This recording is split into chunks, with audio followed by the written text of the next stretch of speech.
The wind remembers, not just the routes the boats take now, but the ones they used to.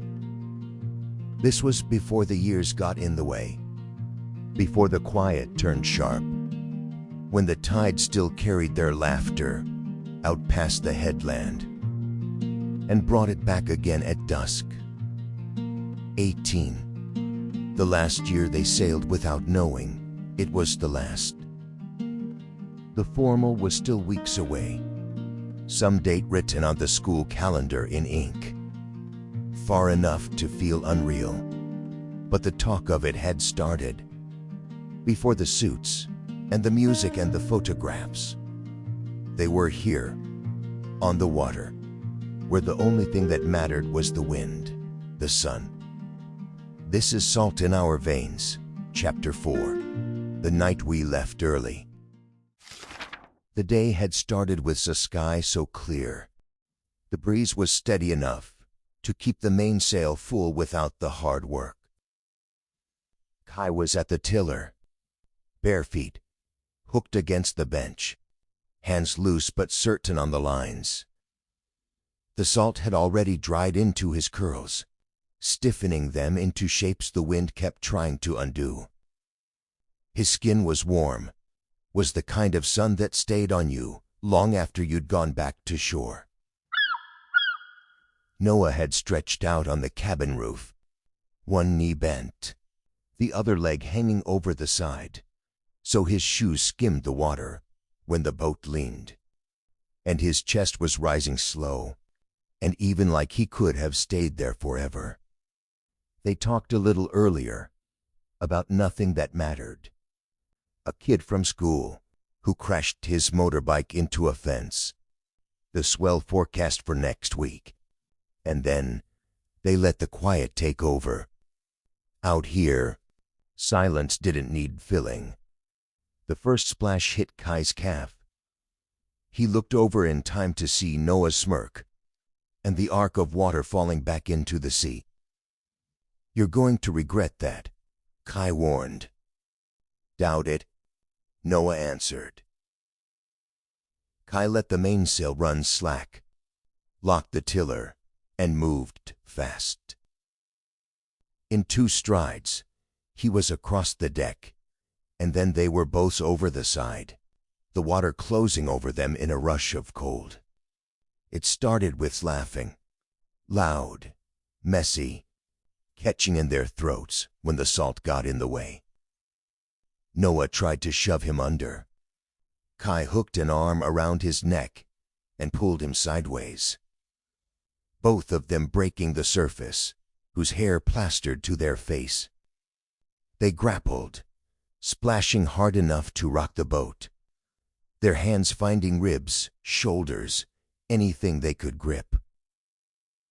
The laughter didn't stop, but it changed, got shorter, breathier. Each time they came up, the space between them felt smaller. Kai went for Noah's shoulder again. Noah twisted, their chests colliding for a beat longer than needed, before they sank under together. When they came up this time, their faces were close, too close, still water running from Noah's hair into Kai's eyes. Neither moved right away. Noah was the one to push away first, half laughing, half breathless. "You fight dirty." "You started it," Kai said, but his voice had lost the edge of play. They hauled themselves back on deck, dripping and flushed. The sun pressed heat into their backs, and hot under their skin. Neither reached for a towel. They lay there, side by side, letting the water dry where it wanted. Kai turned his head. "You're going to ask Hannah to the formal?" Noah's eyes stayed on the sky. "Yeah, maybe." He glanced over. "What about you?" "Maddie seems to be expecting it." Kai gave a half shrug. "Maybe. 4-on-4 date. We should plan it." Noah grinned. "Yeah. Mehdi and Hannah, and you and me." The last 3 words came lighter, but they didn't quite land like a joke. Kai met his eyes for a second longer than was normal. You could ask me. The air between them changed again. Not the wind. Something closer, heavier. Kai felt the heat on his face. Before he realized he was blushing, he looked away. Noah shifted, the deck creaking under his weight. He rolled onto his side, closing the space between them, until Kai could feel the warmth of him, the faint drip of water falling from his hair onto Kai's shoulder. A hand closed gently around Kai's arm, not pulling, just holding. Kai glanced back. Noah's eyes were steady, searching, and for a moment neither of them moved. The boat rocked beneath them, the tide knocking softly at the hull. Then Noah leaned in. The kiss was unpracticed and salt-sweet, their mouths meeting just long enough to be sure if it was real. When they parted, the sun was still warm on Kite's skin, but the air felt entirely different. Would you go to the formal with me? Noah's voice was quieter than the tide, the words almost carried off by the breeze. Kite didn't answer right away. He let the taste of salt linger, the boat drifting forward on the same wind that had brought them here, even if neither of them knew where it would take them next. By Monday, the water had already changed. Not the tide. In Eden, news moved like that. Small at first, then rippled just off the shore. Then wider, catching on pilings and passing boats. Until everyone had heard it, without anyone admitting they said it. Kai saw it in the way people looked at Noah that morning. By lunch he knew why. Hannah was standing by the lockers, one hand covering her face, the other clenched around the balled-up tissue. Her friends circled close, murmuring low. Noah didn't break stride. His expression didn't change. But Kai, watching from the other end of the hall, caught the way his jaw tightened before he turned a corner. Later, outside by the canteen, Maddie found him. She didn't start with hello. So are you asking me or not? Kai shifted his weight. The sun pressed heat into his back. She crossed her arms, feet planted like she had all the time in the world.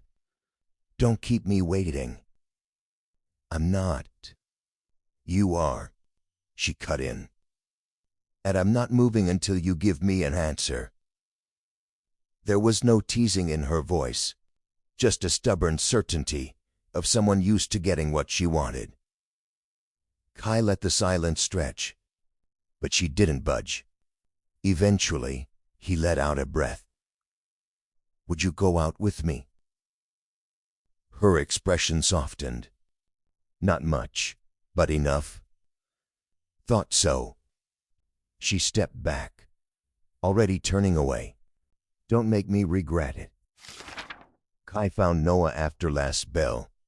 I asked Maddie, Kai said. I'm going with her.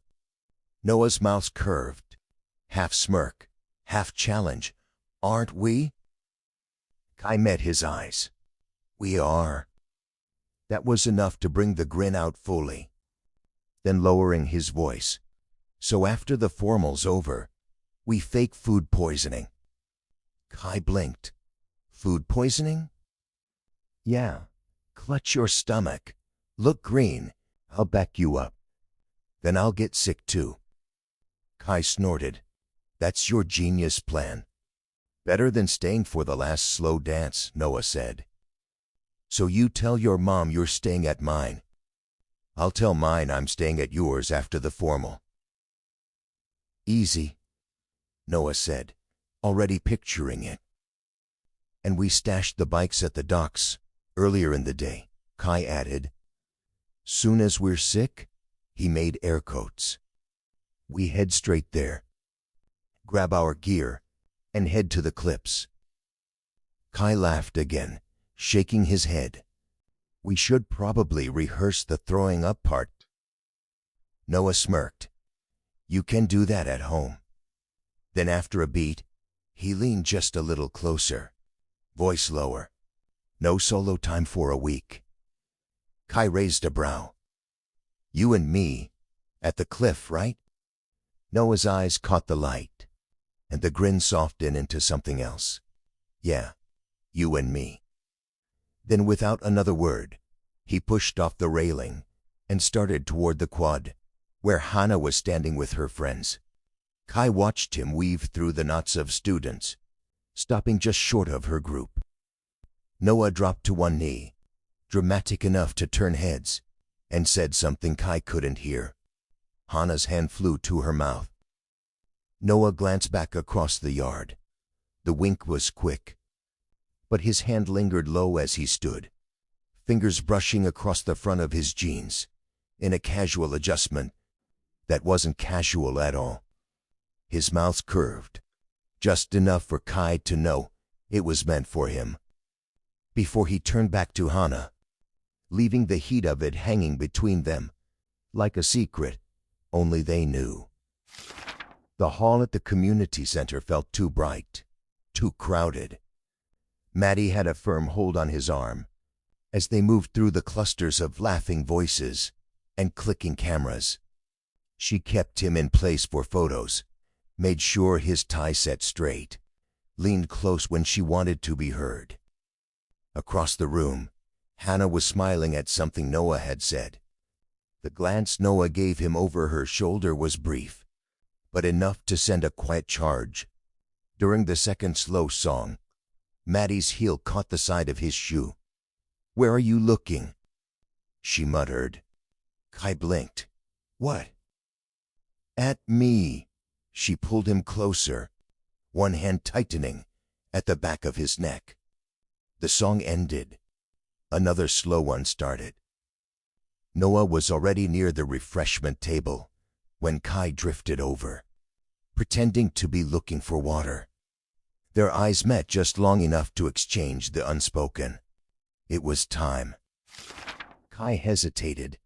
The plan sounded easy when they whispered it on the reeling days ago.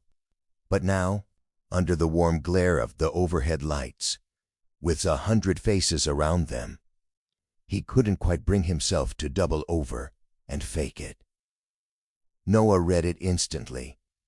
His hand went to his stomach. A small sway, then a low, convincing groan. You okay? Someone asked. Bad prawns, Noah mumbled, wincing. He bent forward just enough to sell it. One hand braced on the table. Hannah stepped back. I'll take the sick boy home, Kai said, sliding an arm around Noah's waist. They moved toward the exit. Noah straightened as they reached the street, the corner of his mouth twitching like he couldn't help it. Kai didn't laugh. Not yet. The real night, the one they'd been planning, hadn't started. But it was close enough to taste. Noah was already unlocking his bike, the metal chain rattling against the frame. The bikes clinked as they wheeled them out toward the road. The road out of Eden narrowed until it was only 2 bikes and a thread of moonlight. The hum of their tires was the only sound between them. A couple of cars passed, slowing just enough for the drivers to stare. 2 boys in full formal wear, jackets flapping, bow ties slightly crooked, pedaling hard like they had somewhere better to be. I dropped his bike against the grass and walked to the edge. The sea stretched out like it had been waiting for them. Noah stopped a few steps from the edge of the clearing. Close your eyes. Kai gave him a look. What? Close them, Noah insisted, and don't open till I say. Kai rolled his eyes, but obeyed. The night air cool against his skin. He heard the sip of the small bag, the shuffle of shoes over the grass. After a few minutes, "Okay, open." Kai opened his eyes to see the clearing transformed. Soft golden light spilling over the grass. A small speaker perched beside Noah's back. Noah pulled out his phone. "Stand here. I want one picture before we ruin our ties." Kai grinned. "I only brought the condoms I found in my brother's drawer." Noah's eyebrow went up, the corner of his mouth twitching. "Okay, before that, one last thing to do."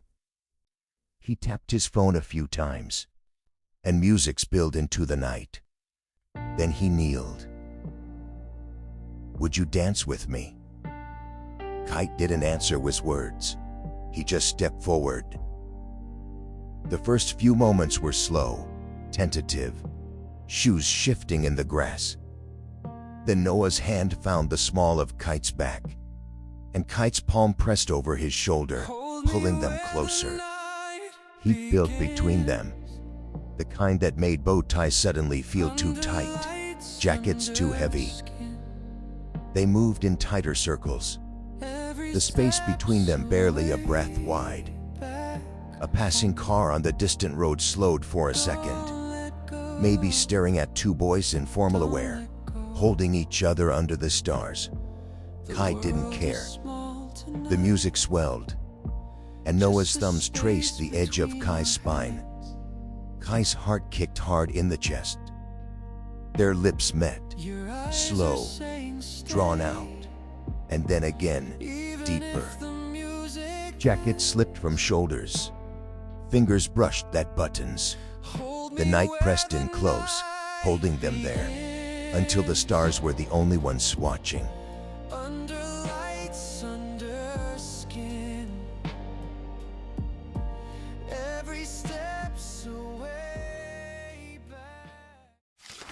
By the next morning, the story had already changed. That was how it worked in Eden. Something small spotted, and retold until no one remembers where it began. Someone had seen them at dawn. By lunch, it had turned into, Noah got sick. Kai took him home. They didn't come back until morning. Kai brushed it off when he heard. But Noah seemed to hear it differently. His eyes caught on the way a few kids looked up when they passed in the hall. Too quick to be casual, too quiet to be nothing. After lunch, they slipped behind the gym. The shade felt cooler there, but the air between them was not. Noah's gaze fixed somewhere far past the chain. Kai kept close, but didn't push. They sat on the low steps, shoulders nearly touching, watching gulls wheel over the field. Somewhere in that stillness, Kai decided on summer, a long ride, a tent pitched where the waves could be heard all night, before anything else could get in the way. "You want to go camping this summer?" Kai asked finally, trying for casual. "Before you head to uni?" Noah shook his head. "Family trip, a few weeks." He glanced sideways, a half smile pulling at his mouth. "But maybe we could take the boat out, go sailing instead." Kai looked at him for a long moment, the weed between them still there, but softer now. "Yeah," he said. "Sailing sounds good." Kai waited for Noah that summer, for the call, the text, the day they'd take the boat out like they said. But each time, the plan slid back a little farther.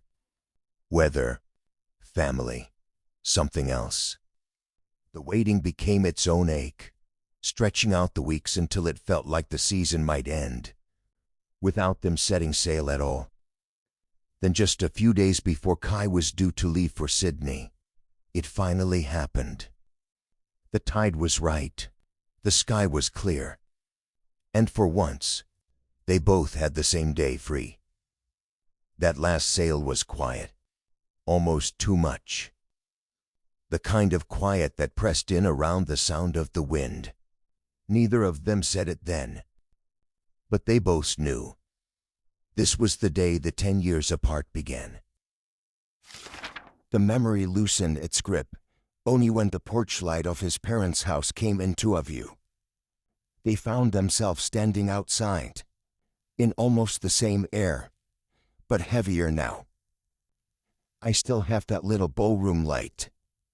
"You're kidding." Kai shook his head. Hard to forget the weight after. For a moment, the weight between them wasn't about the 10 years, or the things they left unsaid. Just the memory of that night, when they'd been young enough to think the world could wait. The corner of Noah's mouth moved again, softer this time. "I didn't mean for it to be like that." "I know," Kai said quietly. They stood there, letting the space between them hold what they weren't saying. The ache of that summer, the way the rumors had followed them, the shame neither had wanted to admit. Kai's gaze drifted toward the dark street. "We were just kids." "Yeah," Noah said. "And now we're not." Noah's gaze flicked toward his car, then back to Kai. He stepped closer and pressed his lips to Kai's, just enough to remind them both it hadn't gone away.